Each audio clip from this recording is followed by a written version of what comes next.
والله دايما برضو يعني بيعجبني كلام دكتور عمرو عبد الحق، بس الناس دي كلها مش هتديك حقك يا دكتور عمرو.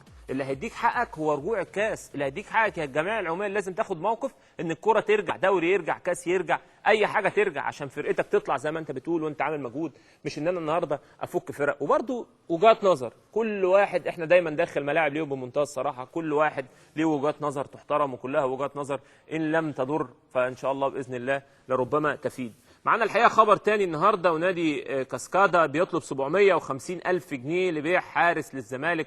نادي الحقيقه كاسكادا احنا عارفين ان في الحارس سعيد سمير كان اتعرض على نادي الزمالك، الكابتن حسن شحاته شافه وابدى اعجابه جدا. نادي كاسكادا طالب 750 ألف جنيه في الحارس، ولكن نادي الزمالك بيبعت عرض بعيد جدا عن العرض ده، وهو عايز يعمل اعاره للاعب لمده 6 شهور مقابل 200 ألف جنيه مع وعد بالبيع. يعني لو الراجل ده لعب وطلع كويس بعد 6 شهور، بعد كده النادي الزمالك يكمل ال 750 ألف. اعتقد ان العرضين بعاد جدا على بعض، خصوصا ان الراجل بيتعرض على نادي الزمالك، والكابتن حسن شحاته بيقول ان هو يعني حارس مميز. نادي الزمالك بعد التجربه الاخيره دي هو فعلا في احتياج شديد لحارس مميز.